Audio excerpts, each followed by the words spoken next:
after looking back at those old videos, I have noticed the immense difference and improvement my skin has made probably in the last few years, and that I believe has helped me achieve better skin in my 30s than I had in my 20s. Minasan konnichiwa, this is Tina and welcome back to my channel. In this video, I'm going to be sharing how I'm achieving my best skin in my 30s. If that sounds like your thing, then please go ahead and channel登録しちゃってください. So a few weeks ago, I was faced with something quite shocking. I was looking through my old YouTube videos and realized that my skin be looking pretty different. I feel like we're all in the same boat when it comes to this, but it is hard to be 100% happy with your skin. Like even now, there are many things that I kind of nitpick about my skin that I wish were better. But after looking back at those old videos, I have noticed the immense difference and improvement my skin has made probably in the last few years. So in this video, I wanted to talk about the 5 main things that I have been consciously focusing on when it comes to skin health, and that I believe has helped me achieve better skin in my 30s than I had in my 20s.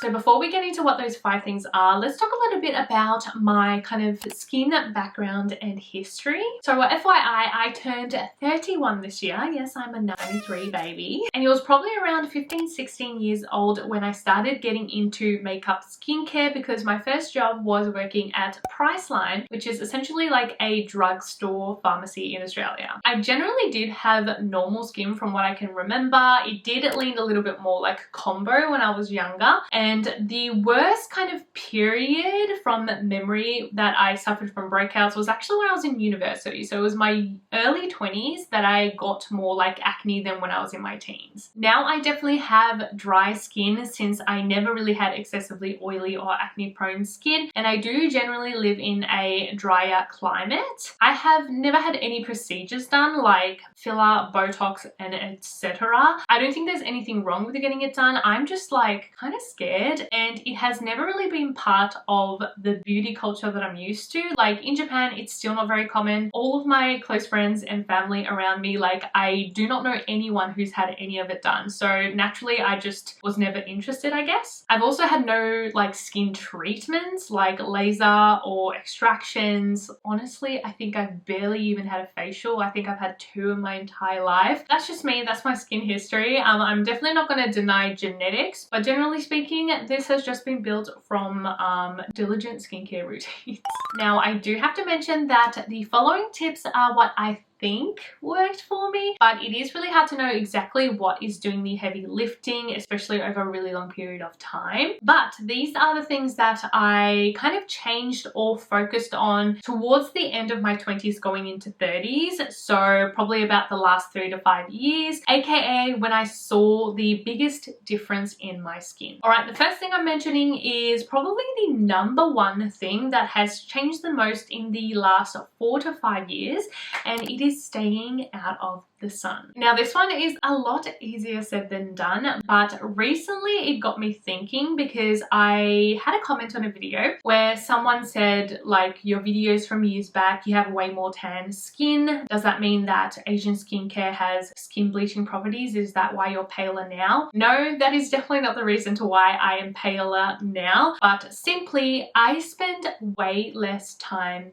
in the sun. So about 8 years ago, I believe, I lived in Florida in the US, and then about 5 years or so ago I lived in Japan. Now when I lived in both countries, I worked at theme parks. Yes, of course I wore sunscreen, but my work schedule did not allow for very frequent sunscreen applications, so naturally I was just way more tan then, and I do actually get tanned very easily. A lot of people don't believe it because generally speaking I am pale, but it is because compared to then where I spent 8+ hours in the sun every day, nowadays I probably spend somewhere between 10 to 30 minutes a day, if that. Honestly, if that, because my apartment doesn't really get direct sun. Even if I do, it's only like a little bit in the morning. I go for walks, and that's about the only like direct sunlight I get. When I moved back to Australia, I also worked in a shopping centre in a underground level, so I literally never saw sunlight. And then now, obviously being a creator, I work from home, so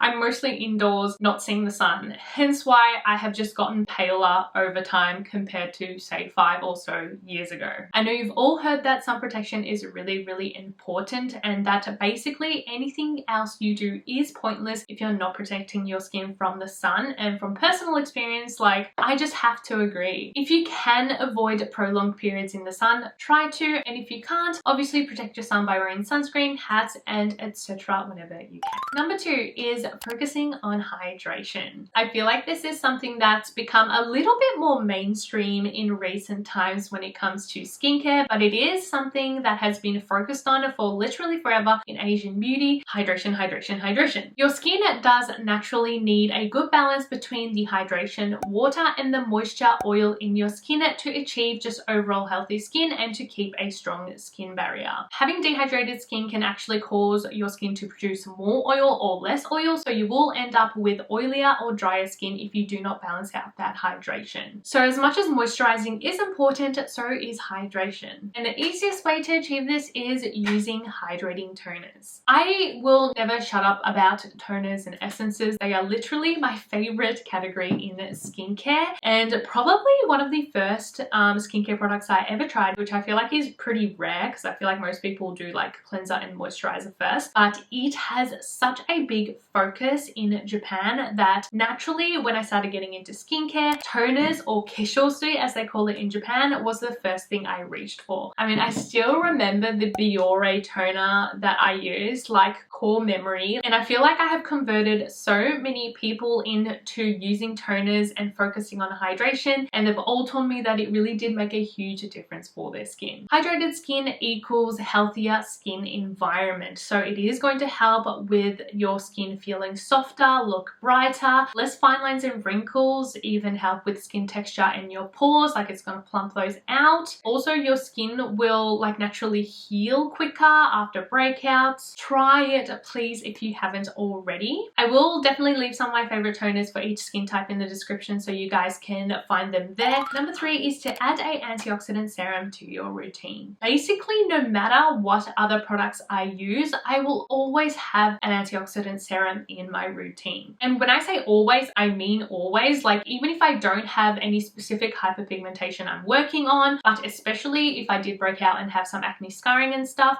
I will always be using that antioxidant serum. Many derms even talk about the fact that having even toned skin naturally makes your skin look healthier, even if you have other concerns like say your pores, fine lines, and etc. And as much as I still have my spots now, I mean, especially in recent times, I have noticed the sunspots around my eyes like pop up out of nowhere. I feel like in the last 6 months they've like doubled. But when I look back at my old footage, I'm like, wow, like I did not realize at the time. I honestly didn't think my skin was that uneven, but compared to now, I had a lot of small pigmentation like all across my cheeks especially. And the one type of serum that I've been diligently using over the last few years is an antioxidant. So the results really do speak for themselves. There are many great ingredients these days that are going to help with brightening that hyperpigmentation and evening out skin tone, even for sensitive skin. We've of course got the classic ascorbic acid, tranexamic acid, other vitamin C derivatives, niacinamide, Arbutin. I will again leave some of my favorite products when it comes to antioxidant serums in the description. But all in all, if there is one serum you can include in your skincare routine, make it an antioxidant serum. Number 4 is something that I've become more and more conscious of as I get older.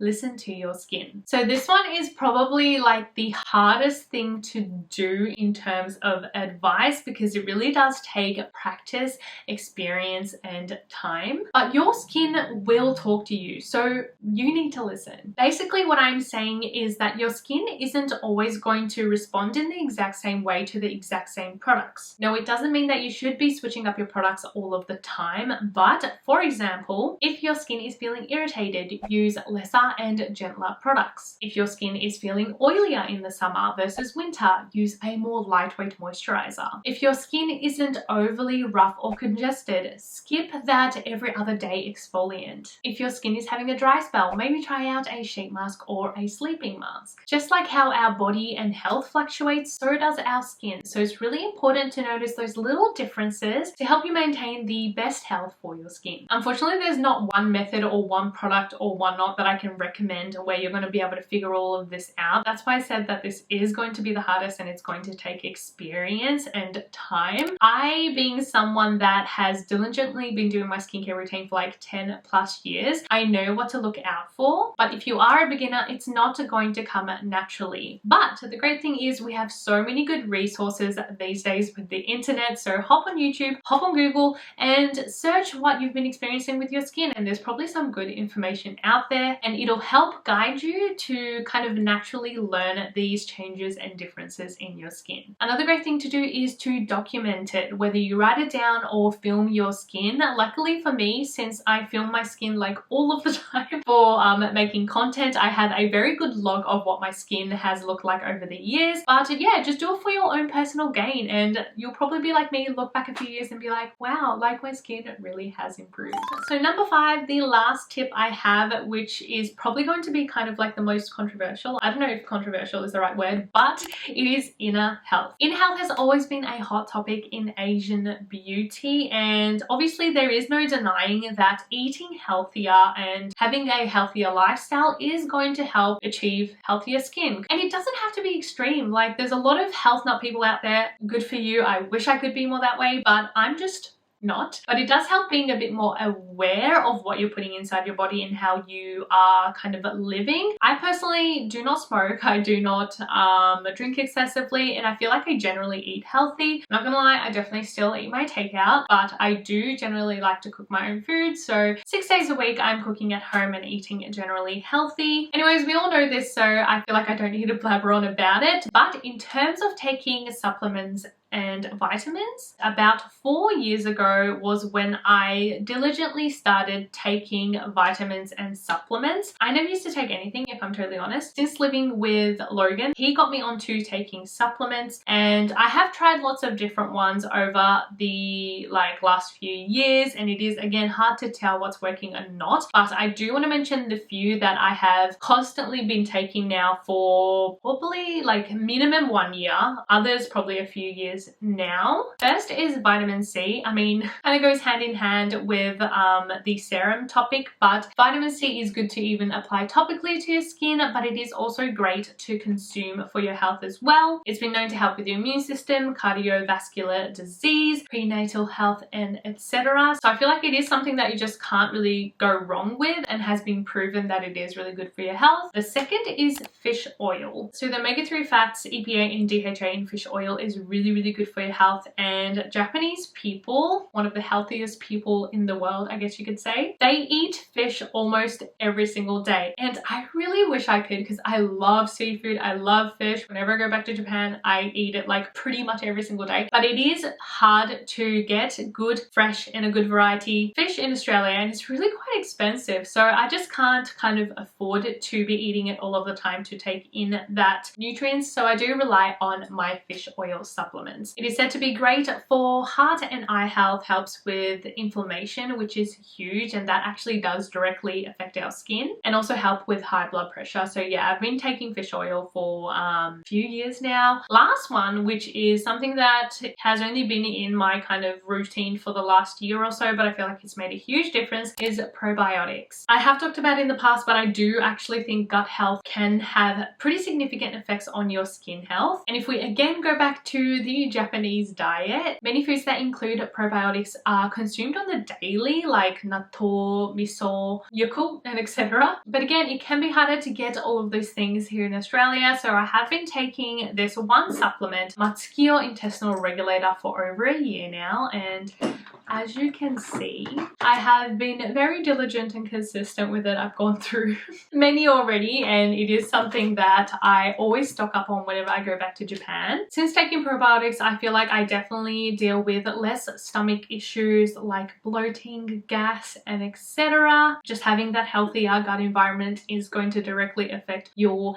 health and skin. The last supplement is something that I haven't been quite as consistent with. Like, I definitely haven't been taking taking it every single day, but I try to take it whenever I do remember, and that is collagen, which obviously does have some controversies to how effective it really is when consumed. But for me, my family does have a history of bone deficiency or bone density issues, if that makes sense. So it is something that I'm conscious of, and our bones are mostly made of collagen. So collagen has been said to be good for actually your bone health. So I thought if it helps that and happens to help with my skin health as well, then it's kind of like two birds, one stone. So I do try to take it as often as I can, although it is quite hard to take the recommended dosage, whether in pills or powder. But yeah, basically I have focused a bit more on my inner health the last few years, and I would like to believe that it has been one of the contributing factors to my skin improvement. Well, I really hope you guys enjoyed this more chatty video where we didn't really talk about product but still talked about skincare. As always, I will appreciate any